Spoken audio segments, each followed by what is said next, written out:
I've always wanted to be in the motor trade and do something with cars. And I've always nagged at James about doing a business together because I thought we'd be a good team. It's been really, really hard work because we've basically been running two businesses. We've got the car buying business and we've got our car sales business. And although it's the same thing, they are two separate companies. You know, we're building reviews on one, building reviews on the other, building up a customer base. It's been quite hard work, but we are sort of seeing the results off that. The challenges with it is it's incredibly labour intensive because we're not a huge company. We can only buy a select number of cars.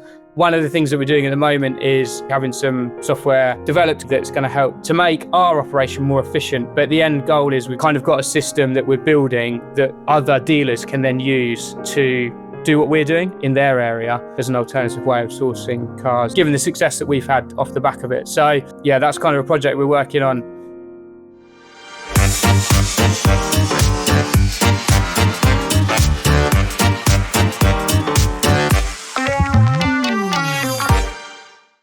Hello everyone and welcome to episode 42 of DealerPod, the podcast where we talk to motor trade industry experts nationwide to find out about their businesses and gain any insights that they may have to help you with your car sales operation.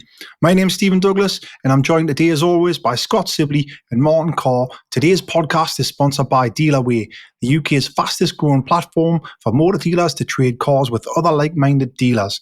Now, just before we jump into the episode, I'd really appreciate it if you could just hit that like button and subscribe and make sure you hit the notification bell as well. Just make sure you never miss an episode and it will really help us out. So that's great. So, all right, now before we introduce this week's guest, let's do This Week in the Motor Trade. This Week in the Motor Trade, brought to you by AutoGrab. This Week in the Motor Trade, sponsored by our partners at AutoGrab. Make sure you check out the YouTube description below to click the link through to their site. And if you sign up using that link and mention DealerPod, you get a huge 25% off your first 3-month subscription. It is a fantastic platform and I've been buying more and more of it recently and I'd really recommend that you check it out. So This Week in the Motor Trade. How have we been getting on this week, lads? Scott, you busy?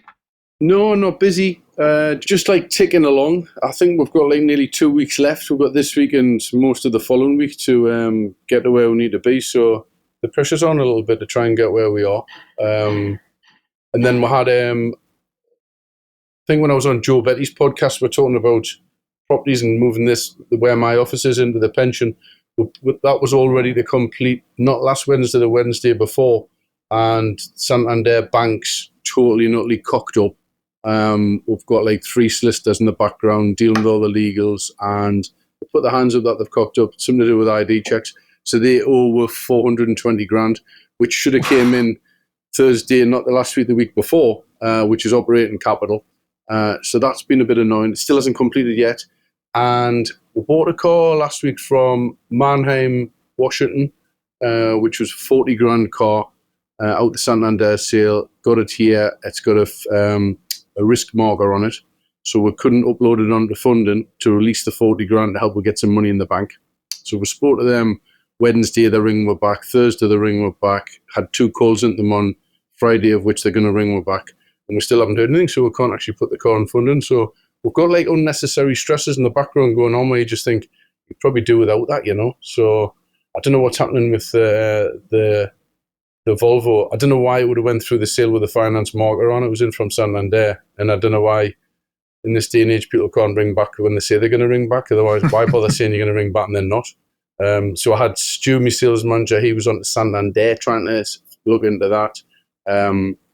But so as Santander aren't great for you at the minute then? Santander cars on the Chucky, yeah. Well, that's the auction really. The auction probably shouldn't have put the car through if it's got the marker on, unless that's what they do, I don't know. So that's hovering for a Monday morning, trying to sort that out. Oh, that's all great. Nice, sounds canny. Yeah. Martin, how have we been getting on this week with Dealerway? Yeah, quite well. Quite a few cars sold last week, so started this week quite strong. Just literally had a Porsche Cayenne sell there. So interestingly, got a couple of main dealer visits this week as well. We'll be down the Car Dealer podcast live as well, representing. So if anyone wants to have a stand up and have a chat, but obviously by the time this goes out, they might not see it. So but yeah, we're down there this week. When are you going down there? Wednesday, Thursday. Well, to be fair, it'll be out on Thursday. Oh yeah, it'll be out. So people might see it. We've been busy again, still just cracking on, selling plenty of cars. It's good. The only problem I've got, I just think cars are fortunes still at the minute, and I'm struggling a lot to buy them. Have you sold your C-Max? No. so I put that out in the ether, and apparently no. No, it's still here. I'm just checking my stock list. Yeah, what was the other one? There was 2, wasn't there? Oh, I've got to log back in the click. I'm not doing that. But no, the 2 cars that I did put out there are still here. So back to the drum board on that one. And keep banging the drum on them, and hopefully they will be gone, but we'll see. In today's competitive used car market, staying ahead means finding the right stock at the right price every time. I use AutoGrab to do exactly that. With endless listings and constant market shifts, it's tough to know what's worth chasing, but AutoGrab cuts through the noise. Their platform shows me where the value is, lets me filter for high margin stock, and alerts me when the right cars hit the market. If you want better margins and smarter sourcing, head to autograb.co.uk today. Make sure you mention DealerPod when signing up to get 25% off your first 3-month subscription. Anyways, I think we'll move on. So today's guest is the owner of A&H Autos based in Woodbridge, Suffolk. I'm delighted to welcome the podcast, Mr. Daniel Bowler. Hey Daniel, how's it going, mate? You okay? Hello, mate. Yes, I'm all good. It feels surreal to be watching this and be one of the squares, actually, to be fair, because I watch it every week and I feel like I know you all and you haven't got a clue who I am. I can literally watch it every single week. I have quite a long drive into work, so I literally, every week. And if you're late uploading it, I'm like, oh, geez, why's Stephen not done it yet? I haven't got anything to listen to on the way to work. So, but yeah, literally watch it every week. So, and learn a lot from it, to be fair. It has actually genuinely been really, really useful because we're quite new, which I'll obviously come on to in a second. But yeah, it's been super useful and listen to it all the time. So it's really weird. And I'll let you into a little secret, actually. I tried to sort of worm my way in on here a little while ago because I've watched it so much, but I thought, most of the people that are on it up until more recently have been more experienced motor trade people, and whether they're traders or in the industry as a whole. And obviously we're quite new to it. And I kind of thought, I'd love to go on there, but really what would I have kind of to offer that other people could relate to or find interesting or whatever. So anyway, I sold a car through Dealerway not so long ago. We had a really nice Focus ST it was just a bit too lumpy for us, a bit too new. It had only done like 8,500 miles, 24 plate, I think it was. We just couldn't shift it. I think it was more of a main dealer type car. So we just thought, well, let's try and put it through there. Sold, process was absolutely fantastic. Put it on auction initially, I think. No, did it as buy now, I think it was. I can't remember which way around anyway, but I don't know, one of the ways round and it sold quite quickly. Process was great. And then I sent, so it was a bit cheeky, and I looked at the WhatsApp group at the numbers in there, and I found Scott's profile picture. So I saw his number was on there. So I thought, I'm going to send him a message and give him a bit of feedback on Dealerway. Just drop a couple of little nuggets about who we are, and see if he comes back and say, you can come on the podcast. And he did reply, which I was buzzing about because I felt like it's like getting a message from a celebrity for me because I watch it every week. But he didn't say anything about coming on. He didn't say anything about coming on. I thought, no, that didn't work. I have to try different tactics. So anyway, sold this car on Dealerway, and I was in contact with, I can't remember the chap's name now, one of your guys anyway. Obviously it wasn't Martin, it was one of your guys. And he mentioned that the chap that was buying our Focus was a guy that had previously been on. So I then made a comment saying, yeah, you've made it when you've been on the Dealerway podcast. I'd like to get on there one day. And he said, I'll have a chat with Stephen and see if he fancies getting you on. So I was like, yeah, go on then. So here's a little bit about us. So I send it off. And then Stephen comes back and says, yeah, he wants to get you on. I'm absolutely buzzing about it. I'm telling people like I'm going on this podcast like it's primetime TV or something. And they're like, what? Nobody knows what it is who's not in the motor trade, obviously. So anyway, I get on, and then the next podcast I watch, at the end of it, Stephen's like, so we're looking for guests, just shoot us a message if you want to come on. And so at first I was feeling really special that I'd been selected, and then it's like, I could have just sent you a message and asked after all that. But yeah, but no, very pleased to be here anyway. Yeah, that's great. It's nice to hear that, Daniel. Although I am going to not air this episode now that you've said Scott was a celebrity, so I think we'll end it there because I cannot have you feeding that ego. It's just not happening. Daniel, Ruins it for the rest of us. Do you know what happens, Daniel? We get stacks of messages from people I don't know. I think Stephen will as well, and also Martin. And sometimes could then be quite long, and you're doing your busy day-to-day running the business and all that, and you don't want to leave people hanging, so you go back. So sometimes you can go back with a nice long message, and then sometimes you've got to be quite quick and like answer the questions and be quite quick. But I mean, most of the guests, I think from the beginning, that was one of my only roles really in the business, which was like trying to get people on the podcast. And most of the people who I reached out to came on. They were the ones who came on, but there wasn't like many people who haven't. Sometimes it's not for people where they want to come on and talk about the motor trade and have a moan for an hour. But it's a bit difficult trying to get people on sometimes. So that's why I've started asking people if they wanted to come on at the end of the podcast, And if you are watching and you do fancy coming on the podcast, please reach out. hello@dealerway.co.uk. We'll take anyone at this point. No, not really. Yeah, you don't need to be subtle. Just go straight in. Yeah. Just joking, Dan. Just joking. No, it's nice. It's nice to get dealers on of all different sizes. I know in the beginning you mentioned there, Dan, you had some people who've been very, very experienced in the motor trade, been in it a long time, and obviously they've shared their wisdom in that. But I also like speaking to people who've just started or only been going a couple of years, and just hearing about what their thoughts on, what their processes are when at the beginning, and I've just in my mind, I picture getting people back on a couple of years down the line, see how they're getting on. I think it would be nice, I think as well, that Daniel, the Autotrader data, I remember Mark Thornborough telling me this, that according to their data, the best performing dealers in the UK have been in the motor trade for 5 years or less. Really? Oh, really? That's interesting. Yes, they're like fresh eyes. Yeah, just see things from a different perspective. They're not corrupted. Yeah. Well, that's the thing I was going to say. Yeah, maybe it hasn't burned them out. Watching this sort of I hadn't been watching it prior to starting. We've obviously been doing this whilst I've been watching this. And there's a lot of doom and gloom. Like you hear a lot of, and in some ways it can be a bit disheartening to hear how everybody's struggling and things like that. But on the flip side of that, it's quite nice to know that we're making it work. And I think, well, if we can make it work when times are apparently difficult, if it gets better again, then we should be doing really, really well. So, exactly. But I guess the more you've done something, the more issues you identify, and there's different problems at different levels of scale and stuff, isn't there? So everyone's in a sort of slightly different situation. It's like having a wife, though, isn't it? At the start, it's all great, isn't it? And the sex is good and all the rest of it. And then after years and years and years, you look at each other and it's just like, oh, piss off. Yeah, I think that's everyone's relationship in the motor trade. Sometimes stops you going out, and then every now and again you get the slight glimmer, like, oh, I might be on a promise tonight. Relating that back to the motor trade, you might have sold a couple of cars and had a good day, and you think, oh, actually, it's all right, this job, isn't it? But that's how I feel about it anyways. It's a roller coaster for sure, isn't it? Massively. I think you'll be in trouble. You're going to be in trouble for that. Yeah, I was going to say, I hope your wife isn't watching. Yeah, when Vicky hears about it, I'm going to message her and just say, you need to look at this edition here and sort them out. Stephen's like that. You'll not be allowed to go away to Spain this weekend after seeing that, Stephen. The foot will be down. Come on, I'll do what I want, when I want. As long as she tells us it's okay. That's him there. Another thumb. No chance. No chance. Who's in charge there? So, Daniel, can you just start at the beginning then, really? Because personally, I don't know a lot about you. I'm not sure whether Scott or Martin do either.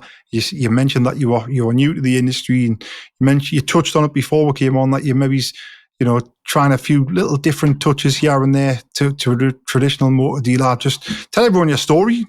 Yeah, so we are new. We've only been doing this full time for about 18 months now. So it's me and my business partner, James. We've got 50-50 in the business each. We own it and run it together. So we started it about 2 years ago, did it in our spare time for about 6 months, and then got a little unit and started trading actually properly about 18 months ago. We've now stock about 40 cars. We've got about 25 online at the moment because we're going through a bit of a building phase to try and get more stock online and actually maintain it. But kind of working backwards from that right at the beginning, I'll obviously have to speak on behalf of James because he's not here. So I'll start with him. He's been involved in the trade forever, basically since he left school. He's been a mechanic. So he was employed as a mechanic right up until when we started this, literally left his full-time employed job to start this together. So he was doing a lot of work in his spare time before he had a kid. He was earning good money being a mechanic and doing a lot of private work on the side, but he was just working so many hours, and just wanted to try and do something different that suited family life a bit more. He's got a lot more potential than being just an employed mechanic as well, because he's an absolutely brilliant mechanic. But he's quite dyslexic, so put him in front of a keyboard, that's just not his domain, but put a spanner in his hand, he's unbelievable. Whilst I'm the other way around. Like, I know the concepts of how a car works, but you wouldn't want me changing your brakes, but put me in front of a keyboard or a customer, and that's kind of my domain. So I thought we'd be quite a good fit. We've been friends for like 20 years, so we decided to start up together. My background, not motor trade at all. Like, I'm interested in cars, I love cars, but I've never done anything to do with cars. I've never really known what I've wanted to do. That's going to change when you've been in for a while. Yeah. So never done anything with cars before. The closest I came, I've done all sorts of things, to be honest. I went through loads of jobs since I left school, trying to find out what I wanted to do. Then I kind of dabbled in business a little bit, tried a few things. I had a crack. I know Scott's had a go at this as well. I had a crack at a raffle company. Absolutely terrible idea that was. We lost so much money so quick. That was with a couple of van traders actually that I knew, and we started up a raffle company called Win Vans, and we thought our niche would kind of be tradesmen basically, and the goal was to raffle vans, hence the name. And we took a massive hit really early on. Just tried to go too big too quick. Lost a lot of money. Then we started doing power tools and things as kind of smaller prizes.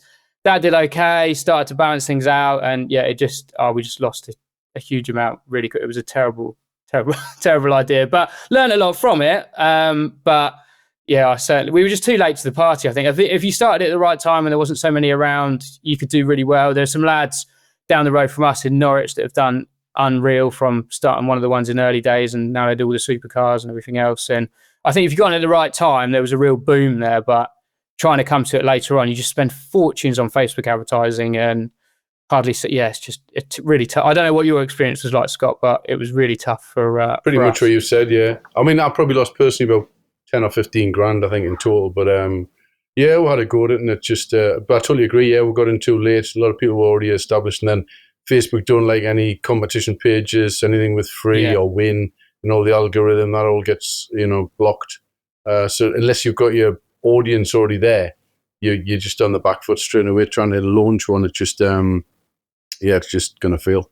Yeah, it's tough. Really hard, isn't it? Really hard. So, and then other than that, the one sort of more successful business I ran before I was doing this was I had a marketing agency, so online advertising, doing Facebook ads and all that sort of things for other businesses, which obviously had quite a lot of transferable skills into what we're doing now. Yeah, definitely. And I was kind of the main front of that, so sales meetings and stuff like that was kind of my bag. So that again kind of transferred into car sales fairly well. I've always wanted, ironically, to be in the motor trade and do something with cars because it's always interested me. And I've always nagged at James about doing a business together because I thought we'd be a good team.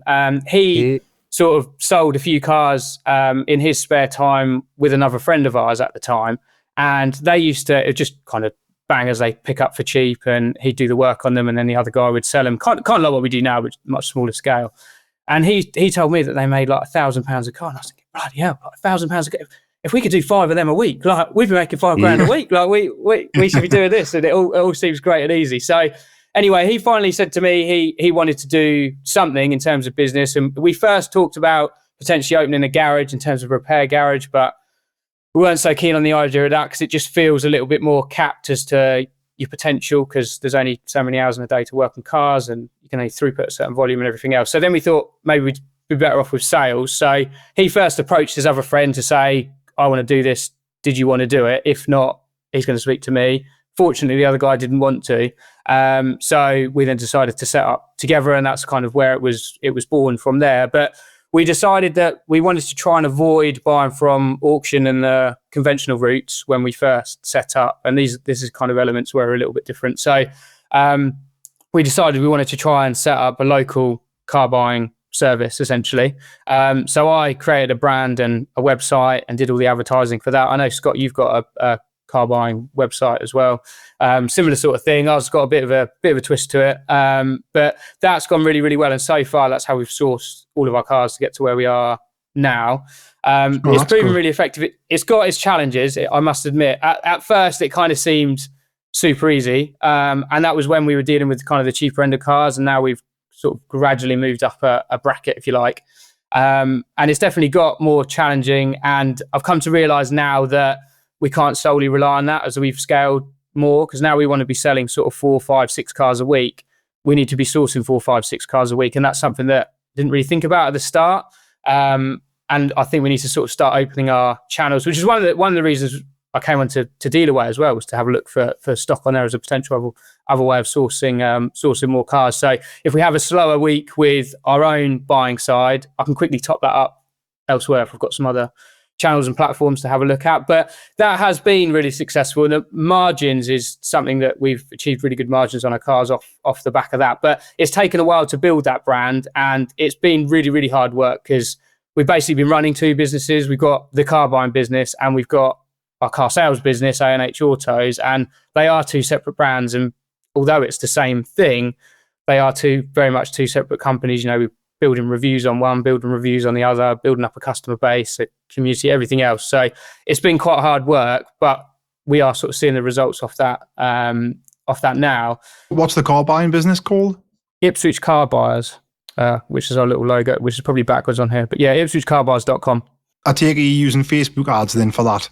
Yes, yeah. So I run everything off the back of that, and that has worked really well for us. But the challenges with it is it's incredibly labour intensive. So because we're not a huge company, we can only buy a select number of cars, and then there is also a bracket of cars that we want to buy. Like, we're not going in right at the bottom end, and we're also not going in right at the top end, but we get offered absolutely everything, and I have to field all of those inquiries basically. So it's very time consuming in that sense, as I'm looking through an awful lot of vehicles and just cherry picking the ones we want. And then it's also a game of not turning too many people away, because you don't want to get a reputation of people moaning, saying, "Oh yeah, you say you're a car buying place, you don't want to buy my car." And yeah, there's a lot of challenges behind that.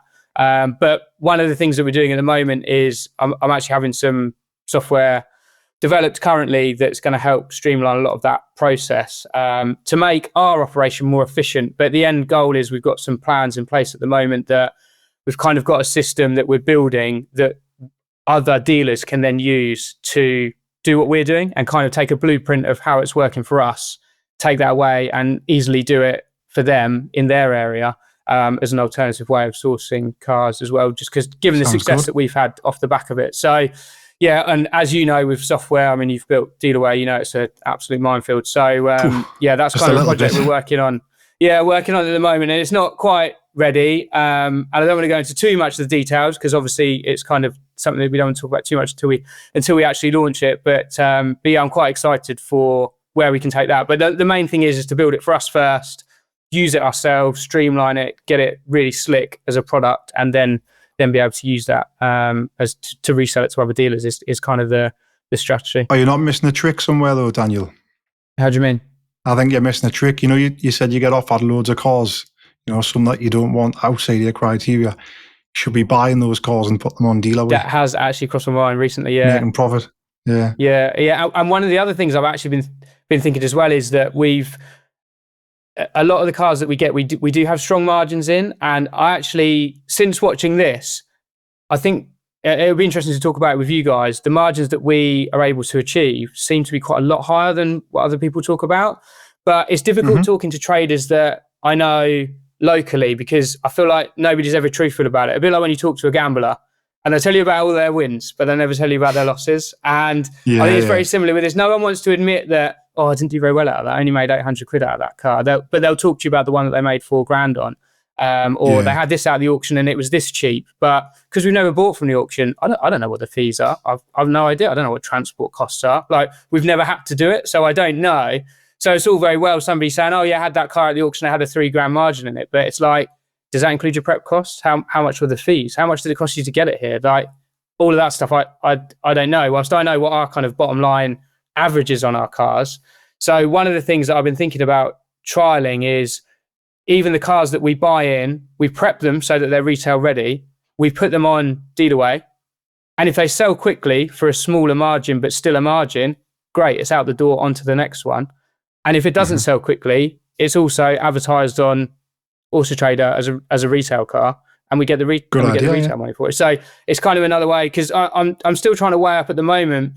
It's really difficult to get that balance right of speed and margin. So, is it better to sit on a car that's got a $3,000 margin for 3 months, or is it better to sell 2 cars in the same amount of time with 1,500 quid in each? What's giving you the best value for money return? So I'm thinking if we can turn say £1,000 profit within a week, is that better than waiting a month for twice as much? And that kind of thing. It's just trying to balance that off, really.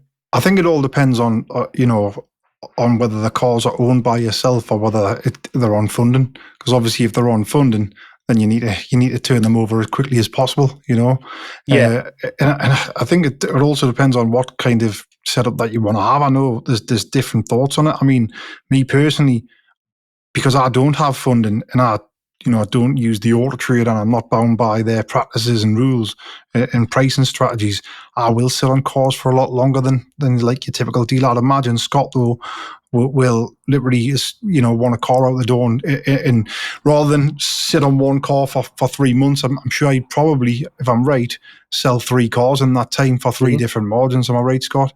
The first ideally the first month from when it's live and it's prepped, you want to go on in a month and then put that money into something else. And then if you've got a car for 4 months, we just chop them down. I could take a blow of 500 quid or £1,000 on a car when you've had it for 4 months, but you can put that money into something else. You sell that again, and then it covers your loss. It's just I know they keep saying it's a numbers game, but it's a numbers game. The problem is when you're a dealer of your size, Daniel, turning the volume, obviously in the way Scott does, he's got this whole team of people. So when he gets issues with cars, because the more and more cars you sell, the more issues you're going to get, surrounding them, is to prepare them and fix them and turn them over.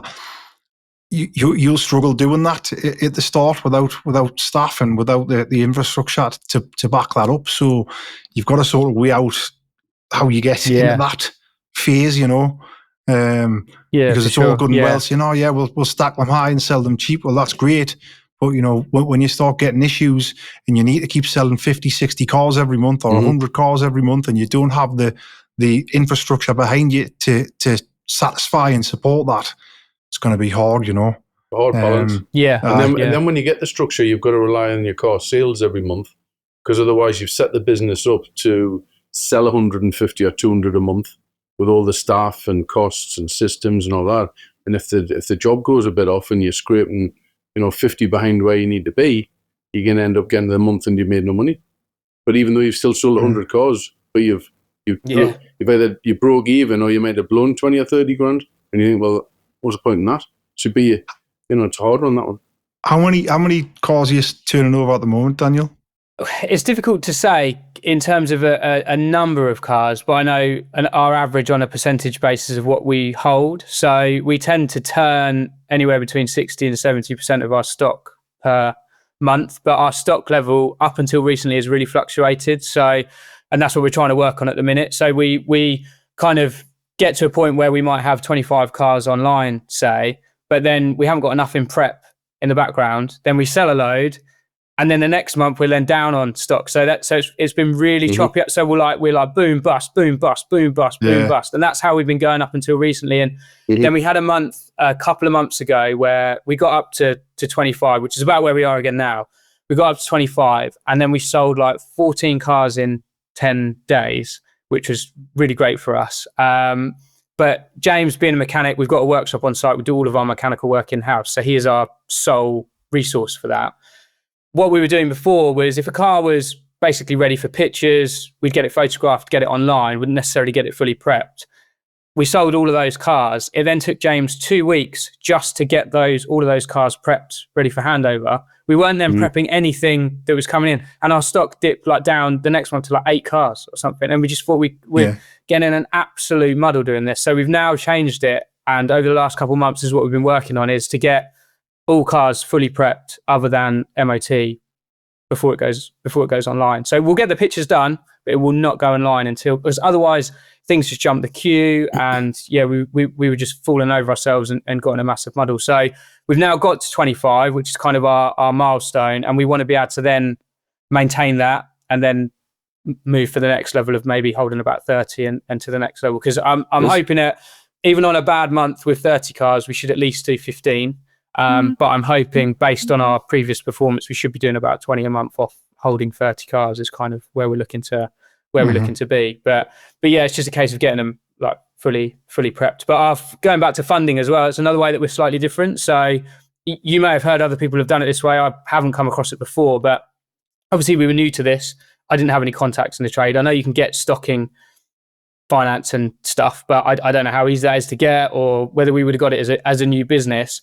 James and I didn't have loads of money between us. I think we only started this with like 600 quid each to buy our first car, and we've now got like 450 grand worth of stock or something. So it's gone quite quick in 18 months. But that's because I kind of thought, well, how can I generate some money here without screwing us over too much? So I thought I'll come up with a little investment scheme for people, because I know that we can make more money on their money than they can make in the bank and still give them a decent return. So I started it off initially with basically going out to people that we knew that had a few quid, and basically saying that if you invest in us, we'll put it into this operation.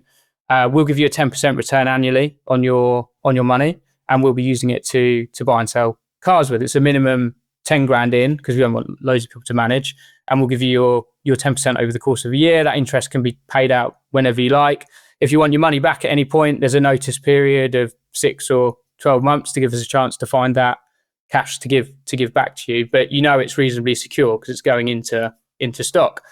That works quite well, and we built up a little pot of investment doing that. I then started to approach some sort of slightly bigger players, some business people that I've managed to get introduction to locally, and they wanted to put in larger sums but wanted a bit more security behind it. So I came up with a bit of a hybrid scheme, because we didn't want to give away equity in our business at this early stage and do that too soon and then regret it in the long term. But equally, they wanted to be able to see the benefits of the business. If the business performs well, then they perform well. So I came up with kind of a hybrid model whereby we've got one guy who's got quite a lot of money invested with us, and he's got basically his own siloed fund of cars. So I've got a shared Google spreadsheet with him. He's got like 150 grand with us. So out of his 150 grand, it's in specific cars which are on the list. So he can see the list of exactly which cars are on his fund and the status of them, whether they're in prep, whether they're for sale, linked to the advert, everything, full transparency. So he knows his money is in something. Then when those cars sell, he gets a 10% cut of the final profit we've made on that car after VAT, after prep costs, after VAT. Running costs of the business are on us, but after prep and after VAT, 10% of that then goes back to him, and then that's kept track of on a monthly basis. So as soon as a car sells, another car is then reloaded to replace that. So we've got a couple of larger investors that have got that scheme, and then we've got some smaller ones which are just on the flat 10% scheme basically, and that's worked well for us so far. I mean, the profit share scheme, I'm now starting to think maybe I was a little bit too generous with because I wasn't sure how it was going to go, because we hadn't done it. So his fund over the last 6 months is generating him about, at the moment, because we've had quite a busy couple of months, about a 16% annual return on his money, which is obviously fantastic for him, for something that he's just put money into. It's pretty secure because it's in cars, and he doesn't have to do anything at all. Just receives the money at the end of at the end of each sale. Do you want another investor, Daniel? Yeah. So, but it's funny actually, because somebody said to me at the start, it was quite hard to get people on board initially, but now we're actually running and we've kind of got evidence of it. And because our brand is quite good with the car buying thing, it's quite a unique spin on how we're approaching that. Obviously, behind the scenes, it's a bit chaotic to manage. It's certainly not easy to do, but because it's quite different, it's quite unique. People understand it. It's a simple concept. Now I've got some people on board. Somebody said to me, once you've got a couple of investors, you'll find it easier to get more. And that's been so true, because now I can say like, oh, our main investor, he's averaging at the minute 16%. I anticipate he's going to finish probably over the course of a year, realistically 12 to 14%, I reckon, is what he'll achieve on his money. And as soon as you say that to somebody that's got money in the bank, earning, I don't know what you even get in a bank now, a couple of percent max. Even in a high interest account, you're only going to get like 5% or something. So with this, and we've got proper agreements in place and everything else. So if everything went belly up, those are his cars. He could come and collect them if he wanted to. And if he wants his money back, he has to wait for those cars to sell in order to get his money back. So, there's protections in place on both sides. But that was the only way that I thought we could raise enough money to be able to scale this quick enough, because James and I haven't got enough money between us to do it. I sold my house a little while ago. So some of that money's in there. James got a bit in there. So we've got bits, but nothing in the grand scheme of things to be able to hold the amount of cars that we need to run at the level that we want to. So that's kind of what we've done so far. I don't know how it compares to, like, I know, Scott, you use stock in finance, and I know that's worked out per car. So it's probably difficult to say what it is annually, because some you win, some you lose, I guess, depending on how long you're sitting on them for. So I don't know how it compares, but in some ways we didn't really have a choice because we're so new. If we wanted to grow to this level this quickly, I didn't know how else, other than saying to someone, do you want to buy 50% of our company and give us 400 grand? But even that, someone's probably not going to do with a new business. And we don't want to be tied in with someone from the start that we might think, oh Christ, if we did it some other way, we would have been all right on our own. So I think funding would work out cheaper than the investors, because if you're giving away 10% of your profit, that's quite a chunk. No, yeah. I'd agree. Like I can see why he's done it and set it up to that get way off the ground, to get it off the ground. I was going to say 18 months, you wouldn't get looked at. I do think, in a year, 2 years down the line, not sure whether that you're still going to want to be taking on investors and still paying that out. I think you'd be better off speaking to a bank or a stocking provider. Yeah, that's kind of what I was thinking would probably happen. Yeah. So, and we're not tied into these people either. So if we were able to source the money from elsewhere, we can quite easily just say, well, we're finished now. Here's your money back. Right. You'll have a history of those investors as well, which if you bring that into, like, I'm not saying like a portfolio, but like a little, like a stockbook type of thing. And if you do speak to the likes of Nova or Close or whoever's, who's going to do the facility, there's like a bit of a background there and say, this is what we were doing, this is how much so there's like a bit of history with it, where they wouldn't look at you as being like a new setup. They'll think, oh no, you're quite switched on there and how you've done it. And then they'd be more confident to get that signed off, I would say. Sounds very clever, Daniel, very well thought and put together. I just worry that you're trying to get a car sales business up and going, running off the ground, and then you've got that going on in the background. You're also obviously doing the car buying stuff, and you're building the platform for that. I don't know where you're getting all this time from. Oh, mate, it's ridiculous. It is absolutely outrageous. Yeah. I thought I was busy before. I was juggling a few ventures and things, but yeah, it has been hard work. I must admit, it has been hard work. But we're hoping that once we've got this software and things developed, because it was funny actually, because we started our car buying thing up obviously from the start. When we started A&H Autos, that is how we sourced our vehicles. And there was a trader down the road from us who he stocks around 40 cars, but actually 40 cars online, so he probably must have 60 or 70 actually holding. He's been doing it for a few years, doing really well. He then all of a sudden didn't speak to me that much, and I kind of I was in contact with him a reasonable amount. And he actually bought a few cars from us, because in the early days when we were offered some bits that we couldn't quite afford, he was one of the people that I go to and say, are you interested in buying this? And you can just bung us a drink for sorting out kind of thing. And I'd go with him and buy the car. And actually now I come to think of it, I think he was doing it to get a bit of an insight into what we were doing. He then started his own car buying service, very similar to us, but he stuck at it for about 2 months, I think. And then I heard through somebody else, soon realised that it just wasn't economical in terms of the time and everything that went into managing and fielding all of those inquiries, because it is a business in itself, which is what kind of spurred us on even more to getting this new system developed that will then make it a more seamless process. So it's actually a usable way of sourcing cars for another dealership, that they can just kind of pick it up as another option, as much as it is to set up an account with CarWow and start looking through there. They can use our package that we're going to create to be able to do it themselves quickly and efficiently and easily. We had a meeting with Joe, didn't we, Stephen? Joe Podmore. Yeah, Joe Podmore, and he offers a service, and it basically sieves out. It's for a car buying website, and it sieves out all those inquiries and puts them through like a little funnel. So you ended up with a strong leads at the end. I think that's what it was, and it'll automatically reply to the ones which didn't suit. No, you're getting that wrong, Scott. What was it? No, that was me saying we'd use autoconvert to do that. What was Joe offering it? Joe was just offering the marketing for it. Oh, was it? Yeah. Well, I thought they put I thought because they did them for Hilton Cars. Yeah, but Hilton Cars had their own system as well. Oh, I thought he sieved it out. No, you've getting that a little bit wrong, but So, similar concept to what Daniel's talking about. Yeah. There's a few similarities. Yeah. A quick message from our sponsors, Dealerway. Attention, DealerPod listeners. Do you want a better, quicker, more profitable way of trading out of your part exchanges or overage stock? List your cars on Dealerway today and connect with over 2,000 vetted trade buyers actively looking for vehicles. No hidden fees, no hassle. Start your own custom auctions from your desk or the palm of your hand in our game-changing app. Or advertise your stock on quick, easy, buy it now listings to our eager buyers who are waiting to quickly acquire vehicles. What are you waiting for? Join Dealerway today at dealerway.co.uk and streamline your disposals. My thoughts when I'm sitting listening to you, Daniel, is I think the way you're buying cars, I mean, I don't know your profit margins, but from the sounds of it, it sounds like you're getting good margins across these cars. I don't think you're doing a lot of volume at the moment because you said you want to get up like 5, 6, 7 a week. But I do think as you get up to that volume, it'll become harder and harder and tougher and tougher. Obviously, if your system's going to help with that.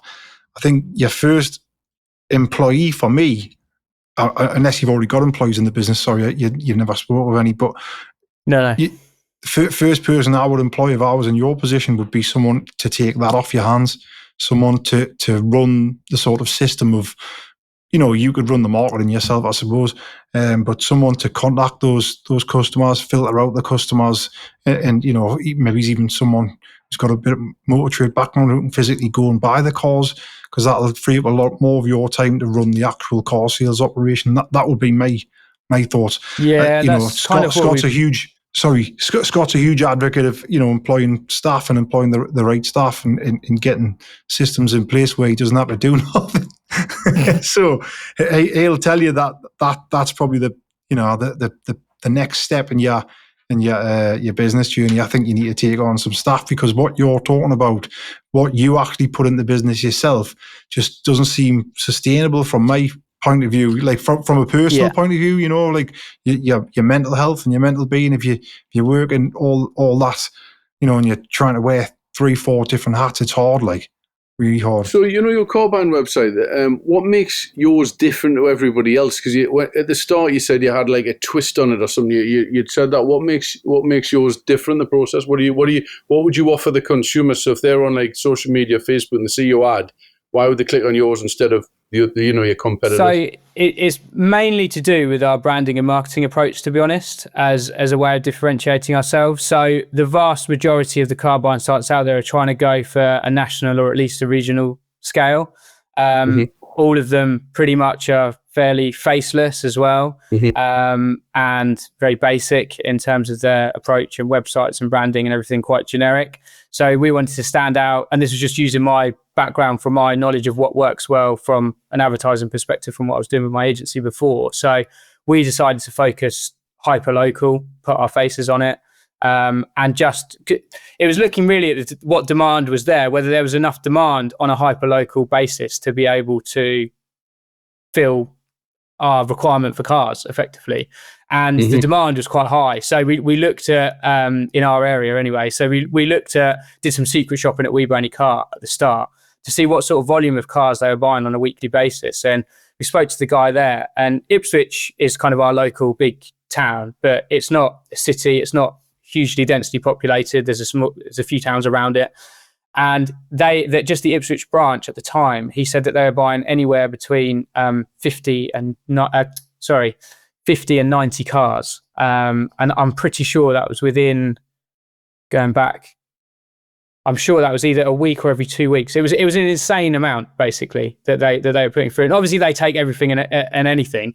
But it made me think that, wow, there definitely is enough demand for this sort of service within our area, and not an awful lot of competition other than the larger players. So that's where we decided to go down that really personal, hyper-localized focus for the brand. And that in itself has got it to where it's got to today with the level of inquiries that we get off the back of it. And then obviously we built up our reputation off the back of that in terms of our reviews, and Google reviews and everything else has built up, and we sponsor a local charity and all of that stuff that goes with it. But that's kind of, it was more our branding and marketing that sets us apart as opposed to the service as a whole, because there's not really any other way that you can skin it. You know, we buy any car, you have to go to them. So you could say, oh, well, we'll come to you, which is what we do. But then you get the same service as Motorway. So how is that any different? You know, we give you a price online. Other places give you a price on that. There's not really any ways you can do it any differently from the consumer's perspective, just making it as convenient as possible. But the fact that it's a local business is what's driven people really to use us. The amount of support that we've received has been phenomenal. I thought it would be effective. I didn't realize it would be as effective as it has been in terms of building a brand up with that kind of approach, as to keeping it just a faceless, generic thing of trying to cover the whole of Suffolk and just keeping it hyper-localised instead. Can I ask, Daniel, do you give a price to the consumer when they put their reg into everything, or are you guys doing your homework and then ringing up somebody and saying, look, I've got your email, you know, thanks for sending it in, and you want to sell your car? Yeah. And then just finding out some more about the car, how, you know, any nicks and dings and all that, and then coming up with a price? Yeah, so that's why it's so labour intensive at the moment. So all of the requests come through to me. I field all of them. So whether it's turning them down or accepting them, they're asked relevant questions in the form in terms of the condition. But obviously, one person's good condition is another person's horrific. So you never really know. And everyone thinks their car's great, of course. So I tend to give a price range as opposed to a fixed figure, and that's worked quite well. So I kind of know what the max is that we're going to pay, and then I'll put in a bottom figure. And then I know that if we go there and it's exactly as they've told me.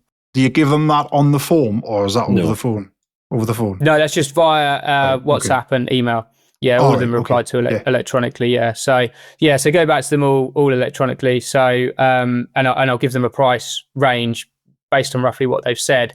The difficulty we find a lot is that the likes of Motorway and CarWow and We Buy Any Car can massively inflate prices to draw people in, whilst I try and be as realistic as possible, because the one thing that I didn't want to do is for us to get the reputation of luring people in at a high price. We get there and then we knock them down $2,000. Like I don't want us to get that reputation, because all of the other companies have got that reputation. So that's another reason for giving a price range, because although the person might be hoping for that top price, they're still aware there could be a lower price. And I would quite comfortably say over 95% of the time we are within the range that we've initially quoted, unless somebody has massively told us completely different in terms of the condition, or there's a major fault with the car that we discover or something like that when we actually get there. We're normally within that range. And that's why I kind of like to use a range as opposed to a fixed figure, because then otherwise we do pay the top range. If it is exactly as somebody's told me and I can't fault it, and we always work backwards from that price, then we'll pay that top figure. But 9 times out of 10, it's normally somewhere within the middle, because there's always bits and pieces that somebody hasn't noticed, or stuff that we need to do. Rightly or wrongly, we only ever take off what it costs us at trade price to put that right as well. I don't know if that's kind of an industry practice or not. You know, we know off the top of our head what a dent's going to be, what painting a door is going to be, what a wheel's going to be. James knows all the mechanical side, of course. So he's able to inspect it. We go in, we operate really well as a team as well with James and I. So although it's quite time consuming going to look at these cars, most of the time, 9 times out of 10, if we're going to go and look at one, we're going to come away with it, as long as the customer's been truthful about what the car is and the condition of it. But yeah, James can have a good look around it and inspect it. So he can kind of look around the car. I can talk to the customer, and it's quite a nice kind of experience for them. And we've seen that you're buying about maybe it's like 5 or 6 a week through that, or did you say you're getting a little bit more? At the moment, we're buying, I would say at the level that we're operating at the minute, we're probably buying on average around 4 a week currently. And what about your spend for that then? So what would be your budget you put at social media to generate those 4? So we're at the moment spending $2,500 a month on our Facebook ads. So then when I'm boiling that down per car, it does work out quite cost effective in comparison to what I've seen the fees are on like motorway, for example. It's about £300 a car roughly for the sort of cars price bracket that we're buying. Sort of retail money, it's sort of 10 to 20 grand is our kind of region. So a bit under that for Aussie trade. So your cost per acquisition then, if you're buying 4 a week over a month, so let's say you're buying 18 to 20 cars a month or something, £2.5 grand. So really it's costing you like what, 110, 115 quid a car to buy a car? That. Yeah, normally ranges between about 100 and 150 is our typical average. Yeah. Yeah, which is decent. Let me tell you now, the fees on BCA in Mannheim and the like are a hell of a lot more than that. So what you're doing is good, especially if you can get the margins across them. So, and obviously listening, it sounds like you're very, very, very stretched. Yeah. In terms of, obviously, if both you and James are both going to see the cars as well, and from a mechanical point of view, and obviously you're effectively buying the car off the customer, who's at base? So if Joe Bloggs walks in to A&H to buy, I don't know, a car that you've got advertised, who's there? If you guys are out? Yeah, I was there. Yeah, so yeah, that's what I'm saying. So you know what I mean? I wonder how much, when we talk about cost per acquisition, have you missed a potential customer that might have been $2.5 grand as well? That you know what I mean? That you haven't put into those figures. That would be my only concern from a business perspective, is having the place manned. Again, that is the downside of it. Yeah. From all the irons that you've got and all the fires, it feels like you're a man or two down. Yeah. Yeah. I mean, it sounds like James could do with someone else in the workshop. You could maybe do with someone helping you, yeah. That's kind of what I've been thinking about recently. So I say we haven't got any staff because we haven't got any full-time staff. We have a few people that help us out kind of on an ad hoc basis.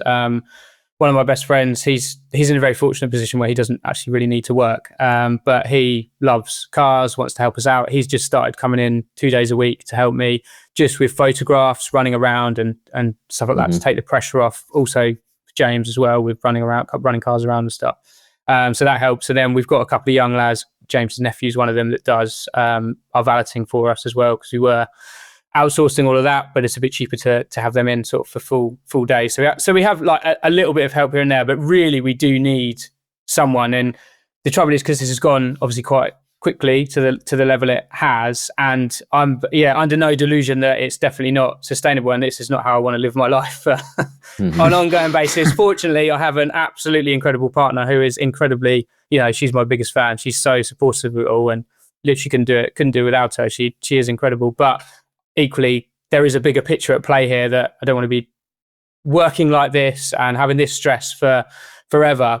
We've just taken on a new, bigger site, which is on a main road fairly local to us, which has got a bigger workshop space in it, with the view that we want to take on staff once we get there. But I kind of had a bit of a realization the other day where I thought, I need someone to help me because I want to focus more on the bigger picture project stuff, refining what we're doing, making us more efficient, working on our software, because that could have some real potential going forwards, and free up some of my time. But then I kind of looked at the numbers and thought, well, if I employ someone on the sales side, we're going to be able to sell more cars. But then James isn't going to be able to keep up with the prep. So then we need to employ a salesperson, and we need to employ another tech. And then I thought, well, if we've got a tech and we've got a salesperson, then we're going to be throughputting even more cars. If we're going to be throughputting more, we need to store more. And I was working on that, and I thought, fuck, we haven't got the space. Where's your valeting come from? Your administration? Yeah, doesn't get any easier, transportation. And so that's where I ended up. It's kind of made me realise we need to take this a step at a time, and I need to, because I'm quite a technical guy, so I need to lean on what I know, which is tech, to make us more efficient, to be able to have a more sustainable model where we are, and then think, right, now what's the next step with our storage and things. So we've got a small unit at the moment, which we outgrew quite quickly. We were then subletting some space in a larger unit on the same site. Then this other place came up for grabs, which unfortunately is shared at the moment with, funny enough, one of the guys that I was running the raffle company with. He's got like a van business, but that's not doing so well, and I don't think he's going to be there for too much longer. So we're hoping we're going to take on the whole site. And that's probably got enough, the entire site, to hold sort of 50 or 60 cars, with a workshop on site, office, bit of an indoor showroom. It's a really nice site. But at the moment, we've already found that with the number of cars we've got, we're actually going to have to keep our small unit just for storage as well as the new site and have to work between them just because we're not going to have enough room otherwise.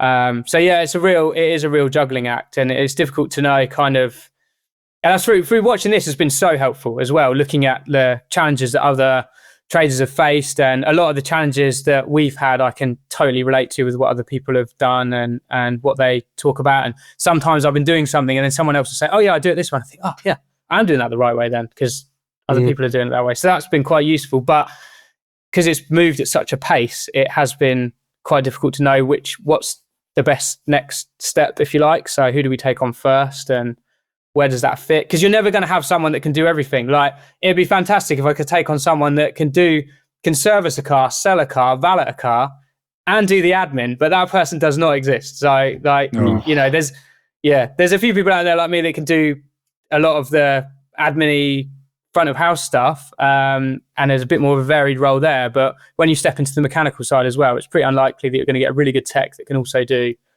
all of that as well. It's just not going to happen. So yeah, we are in some ways we're in a good place and it's moving on nicely, but equally I feel a bit of a crossroads with kind of what's the best direction here. Like Scott, I'd love to come up and see your place and see kind of how things operate at scale, because it's also deciding how to scale it. And sorry, really Daniel, cool. I just had a thought there, because all you'll come up and see Scott is asleep in his desk chair.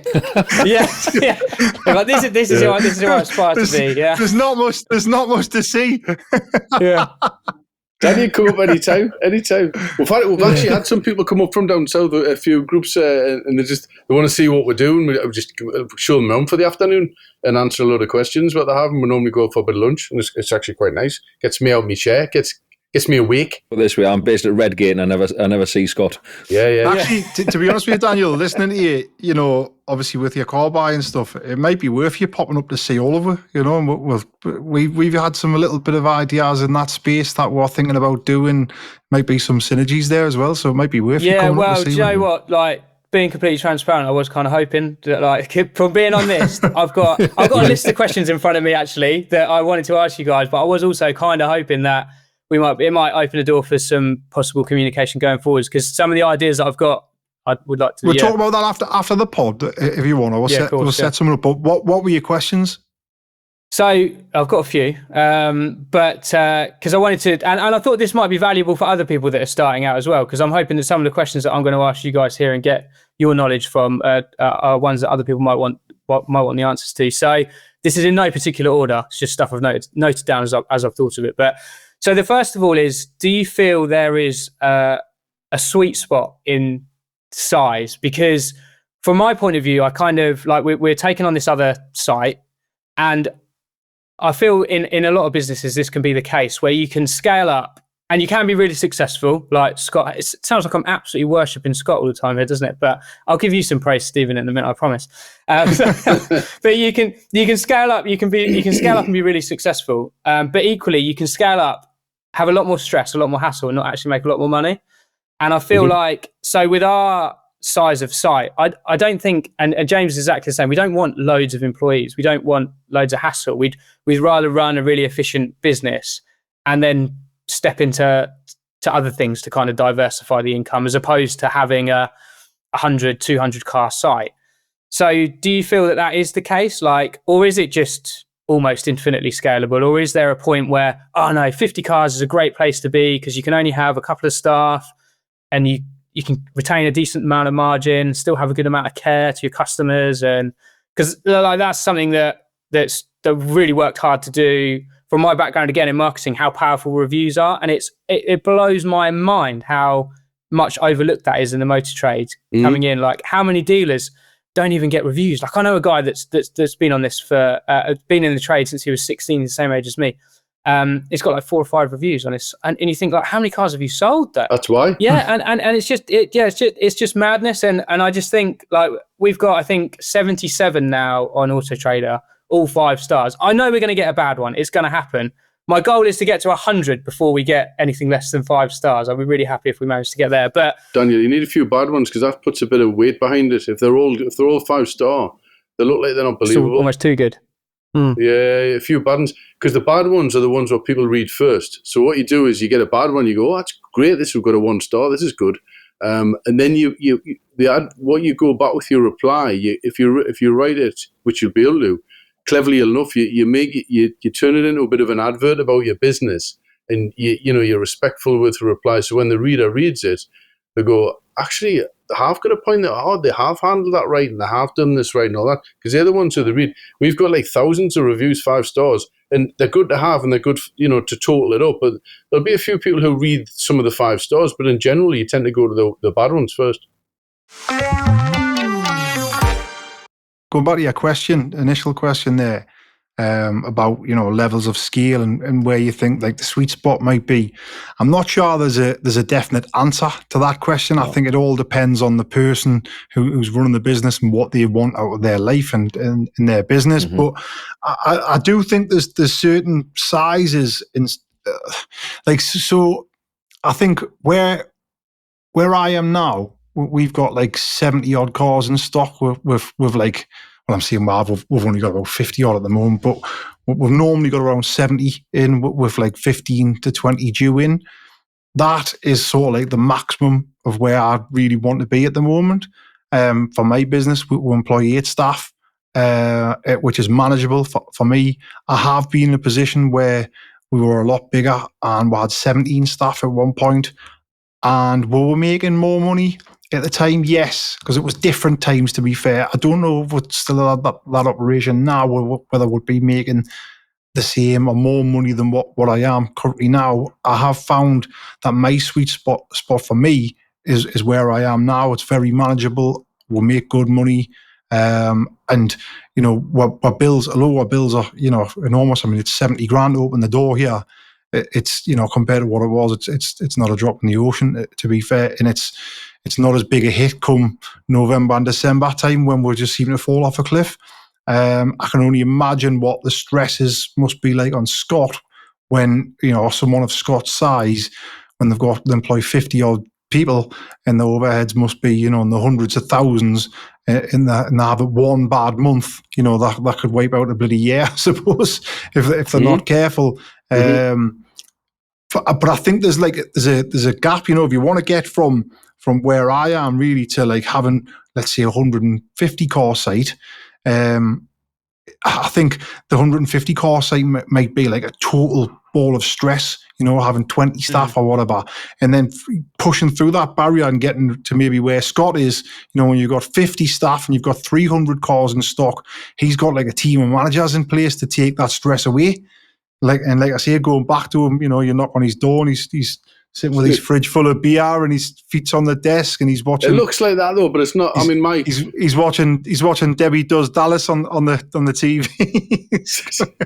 No, my stress levels in my busy day, I am a bit flat out, but I mean, the motor trade 7 days a week, and I don't switch off. I go home and I'm still either on the website checking stuff. There's loads of stuff you do, and then you're trying to buy cars on weekends and value part X's, and then deal with problems. So your day to day is.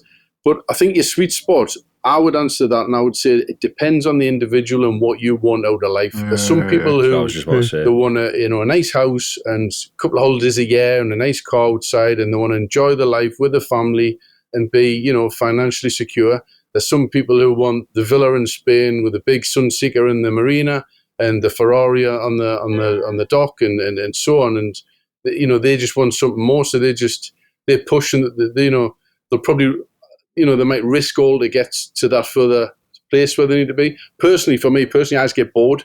And my wife keeps saying to me, why are you doing that? Why are you doing Lucky Cat competitions? Why are you doing a van hire business? Why are you doing this? I do get a bit bored with the day-to-day. And I think, there's a new challenge there. I'll have a go at that. And if I can turn that into something or, something comes out of it, well, I'll have a go. But that's just me, I suppose. I probably shouldn't. I always put it down to it's effectively like a skyscraper, isn't it? It all the business, whatever's above, all comes down to whatever the foundation is. So you've got to put the foundation in for scale. You've got to put the foundations in straight away. Like I say, obviously the difference between Scott and Stephen, because I know I'm sitting in between them. They've got 2 different styles of businesses.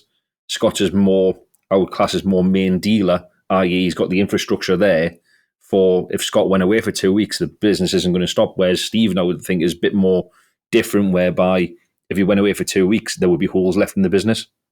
Not so much rules, to be fair. No, but like, I've got you know what I mean? good Like, staff. Like I could literally, if I wanted to book a holiday tonight and go away to Spain for 2 weeks and come back, I know that everything would be sort of in order. However, the week I get back would be a lot more stressful than than usual. Because like you say, there'll be a few little things that I missed, or I might, because I'm the car buyer in the business, and so I would have took my foot off the gas with that. So, but it would be nice to get to a position where Scott is, where he's got people who are like a management structure in place.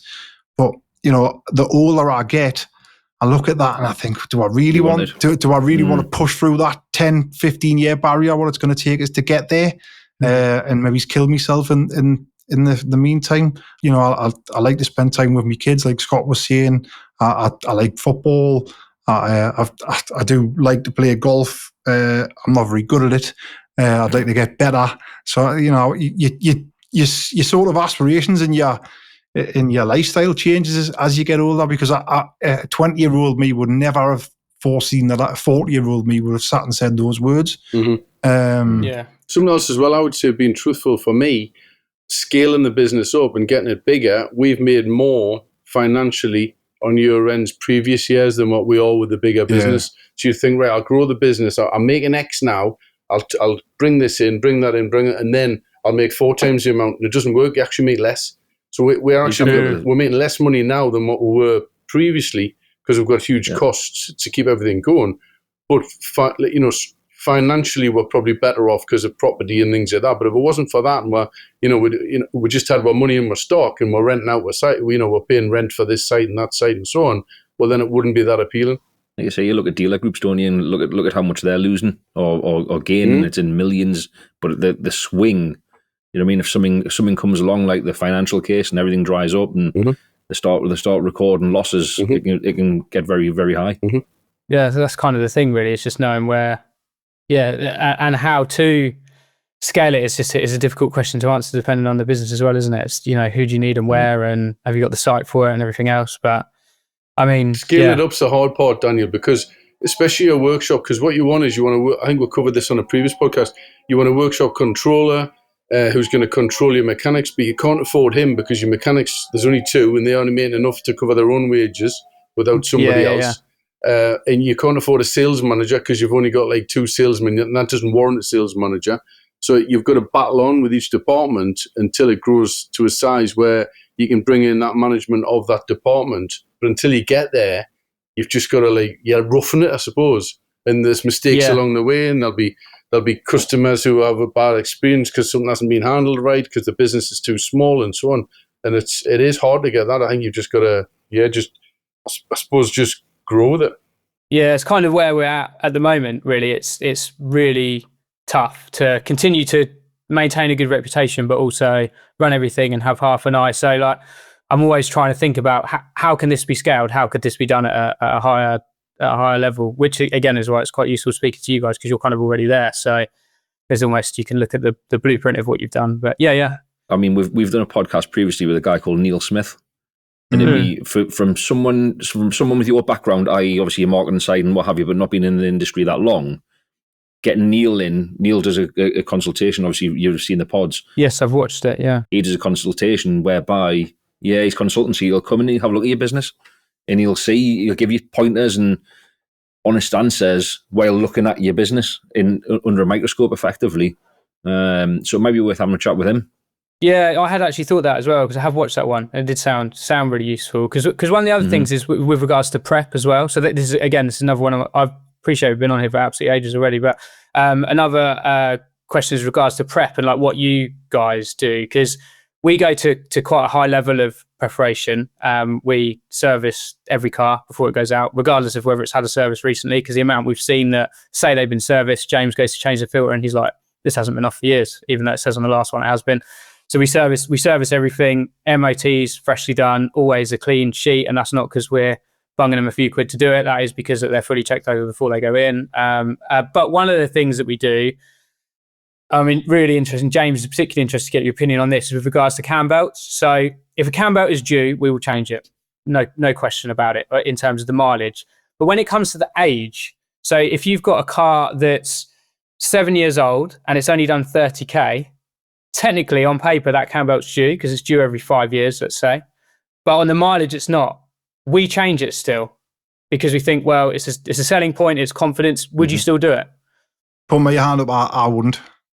Yeah. So in touch wood, we don't get many bit in the arse off many of them. Like, we didn't do it for years, and what I worked out was I thought, well, even if I had a couple snap and I had to replace a couple of engines times how many belts we've changed, I'd still be better off putting a couple of engines in. But then as the company's grown, and we had a run of about maybe 4 or 5 Golfs or something like VAG Group VW where the belts had snapped. And I think we checked the paperwork and it wasn't well overdue. It was just and I can't remember the ins and outs, but anyway, they snapped, and then you're getting like $2,500, $3,000 bill on an engine. And then you think, well, on one of those, it was quite a straightforward belt. I think our lads do them in like 2 or 3 hours or something like that. And the kit itself isn't particularly expensive. And then you can also put in the description of the car.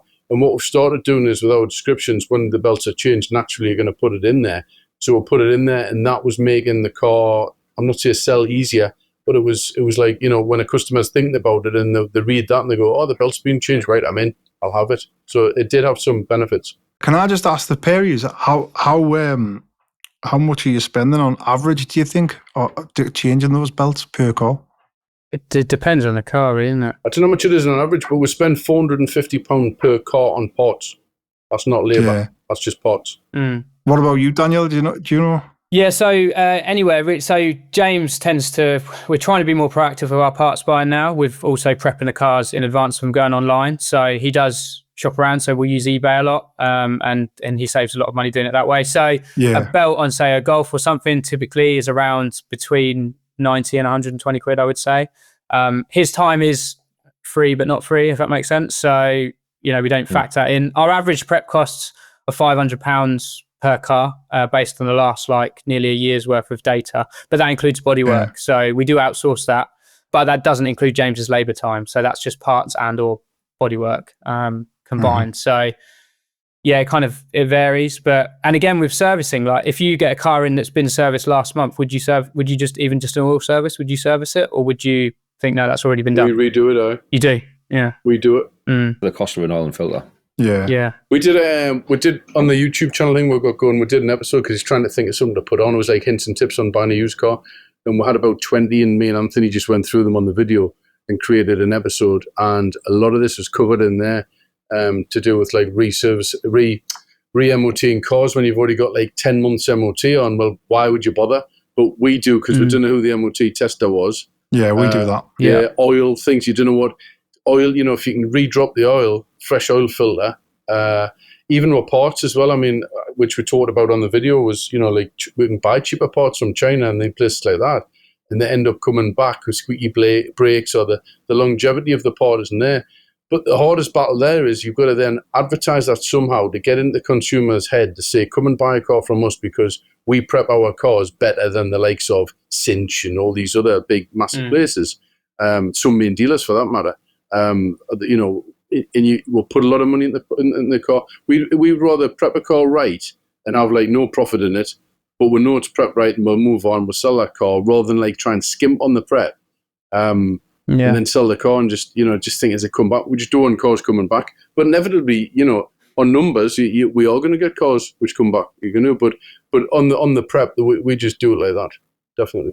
Yeah, we've kind of got the same philosophy, and that's just a benefit of I couldn't do it without. Well, we couldn't do it without each other, James and I. That's why we work so well together. Mm-hmm. But yeah, I certainly couldn't do it without James. He is unbelievable. So I think you're certainly in a good position, having a business partner who was a mechanic. Yeah. I mean, that would have done wonders for me back when I started. I mean, that's amazing. Yeah. I mean, I'm 20 years into this, and over 20 years into this, and I haven't got a clue where you top the oil or the water up on it. I haven't got a clue. He used to have black hair, Daniel. He's only in the trade for a year, and he went grey straight away, like that overnight. Been watching the Newcastle footballers. Scott used to have hair before he joined it. Not a lot, though. Not a lot. No. I was going to say you don't service that Lamborghini yourself, then, Stephen. You take that off to the. Lamborghini. He just washes it. He washes it every Sunday. Yeah. Oh, I don't do manual labour. And he stares at it with his hands on his hips like that, looking at it. Oh, he doesn't even wash his Range Rover by the sounds of it. I heard you talk about that before. No, he doesn't. Yeah, He doesn't. No, it's Actually, I've got someone coming to clean me Range Rover tomorrow. Because I obviously employ a team of valeters, but I never get them to clean my own car because they're always busy doing the pitch stuff. You ever seen the film Dodgeball, where the kid's washing the car with he's got his toothbrush in there? Stephen will be sitting there going, "Get in there, deep boy, get in there, deep." What? No. And someone to come round. We went to Newcastle in Stephen's car, and I wiped my feet when I got out. And then the other thing what he did was, well, man, he actually got a parking ticket as well. And I thought, that'll teach you for not keeping it nice. Sorry, and he crashed his car when he took me in. Did he? No, I didn't crash the car. Someone crashed into me. Yeah, someone crashed into him. And then you took it upon yourself to turn it into an absolute lunatic and lose it and trying to pull the plug out of the car. I didn't. Did he? I know he didn't tell us Someone about else this did. one. Well, I'd done that as well. We both did. But to be fair, he was an absolute. He was an idiot. bloke. Had to separate him, Steve. To be fair, the guy wound his window up. I can't speak to him. He's coming. I can't speak to He him. was scared, wasn't he? He was. Strange bloke. Yeah. Hey, have you got any more questions that are on your list, Dan? Yeah, I do. I don't know how long you've got. I haven't got too many more, but there's a Go on, couple more. we'll have another one then, and we'll finish after that. And So let's go for. Let's see how honest you are. Let's go for margins, because I'm so curious to know where we sit in terms of. So full transparency. So I obviously record this. So our average margin at the moment per car before that is £2,400, and that's retailing cars between generally 5 and 20 grand, but tend to be more 5 to 15 ish is retail price. Yeah, 2,300 after prep costs, but before the VAT comes up. Is that pure chassis? Yeah. how much are you ending up with in a deal after everything is paid for, VAT, everything, prep? So after the VAT, about 1,800 quid. Does that include any finance commission, or is that without No. finance commission? No, that's You're just the car. flying, mate. That's fantastic. Yeah, it's good. Yeah, obviously James's time isn't factored into that. But sorry, say again. Well, that's going to help. Yeah. Yeah. What's your goodwill like? How many, are you getting many comebacks at all, or? No, fortunately not. We prep them as well as we can. We obviously do get it. Does happen. We've had a couple this week that come back with a couple of bits. We've only ever had one buyback, and that was through somebody selling it to someone I knew as well, funnily enough. But yeah, we've Never been sell to friends and family. We've banned that now. But touch wood, we've we don't get too much in the way of comebacks. If we do, it's just unlucky. What I was meaning by that is you don't want to be under prepping them to have a higher retained margin, but then giving it away in a different line. Yeah, of course, yeah. So no, we're pretty. I don't know the stats on it, to be honest, but we're pretty good, yeah. What you're saying there, Daniel, it sounds like your method of buying the vehicles, using your own buying sites, is helping you with your margin, I would assume, because I'd imagine if you went to like one of the main auctions, like say a BCA or a Mannheim or what have you, those margins would significantly reduce, and I think you'd get a shock at the price of some of the cars. When you're able to buy them yourself and you're the only one bidding on them, and you get to walk around the car and feel for it and drive it, you're always going to get more money across that car than you would at scale buying from auction. So I think as you do scale and as you get bigger and, you stock more cars, you sell more cars, and you do have to venture out a little bit from your own buying platform, unless you can manage to, completely suss that and grow that. I do think that that average margin will come down over time eventually. Yeah. Our average margins are actually more than what you're achieving, but that's factored in with finance commission because we're 100% finance penetration. So of course, we're achieving more per profit per unit. But again, my business model is totally different from yours, as in we don't have the Autotrader and all the rest of it. So probably Scott's more of a like for like comparison to where you'd want to sort of end up at. Yeah, we're about 1,800, 80 and 1,850, it varies. I think the rule of thumb across the UK depend on the business. If you're dealing supercars, it's obviously going to get more margin. But, like a multiple, dealer similar to us or something like that, even like main dealers, like a Citroen garage or whatever, I think that they keep saying about 1,500 quid. So 1,500 quid PBU across the board with all your finance, your products, everything in. That's where it's like the average is about 1,500. Oh, including the finance and stuff. Yeah. Are you about 1,800 after that and all costs, Scott? Yeah, about 18, 1,850.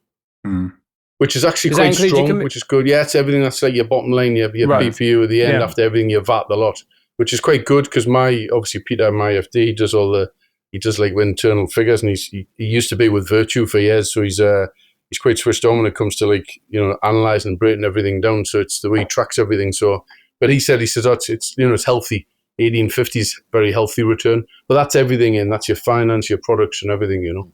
Yeah, we haven't tapped that. Yeah, I'm still in the process of getting our FCA at the minute, so that's hopefully going to be a whole nother revenue stream that we can tap into. Now we're doing cars that are more financeable as well, so hopefully that's going to help. But what you're seeing there, though, Dan, I think you're doing a fantastic job if you're getting those margins now. Yeah, that's really good. That's good. Yeah, definitely. Yeah, there'll not be many dealers who have got the amount of cars around them and the size of you that are getting anywhere near that. I think there'll be dealers out there who are working for £600 and £700. You wouldn't believe it. Crazy. Well, some of the big supermarkets, they're on like £400 and £500 on just on the bonnet. Is it 150 quid? Yeah, some are lower, like the big volume dealers, but it's all finance and products and things where in the back end where they make the money from. Some of the main dealers they're working on, maybe it's 800 to £1,000 a car. But they've got all the back end and the part exchanges coming and things like that. I suppose each business model is slightly different, but I think the average across the UK with everything is about 1,500. 15, yeah. That's interesting, yeah. Because we get great margins. It's bloody hard work though to get to do what we've done, which is the whole purpose of wanting to design this platform to make it actually so it's viable for other people, because it's it's great, but to be honest, doing it the way that we're doing it at the minute, I don't think anyone else would want to do that unless they were starting out like we were, of course. But yeah, it's interesting to know where we sit, because I've never been able to ask that question before, so that's useful. Nobody really tells you if you ask them in the trade. You never get a truthful answer.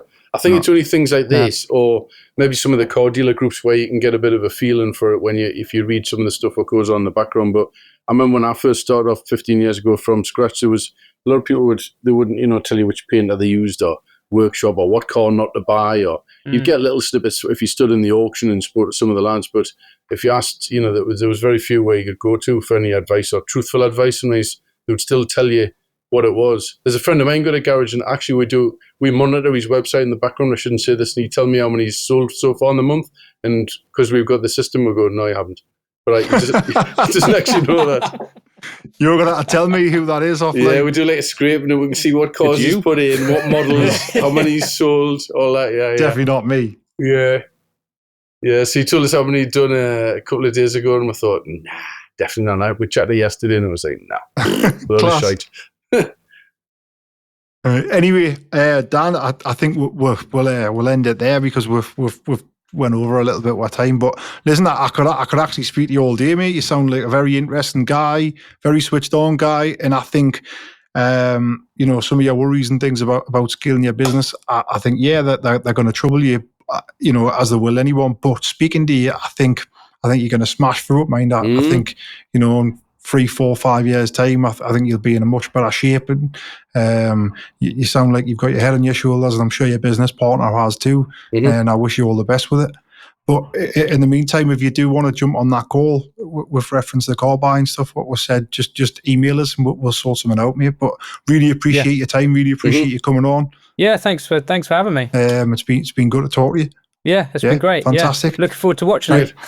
Yeah, fantastic. Cheers. Thanks everyone. Guys. We'll see you next time. Cheers, guys. Cheers.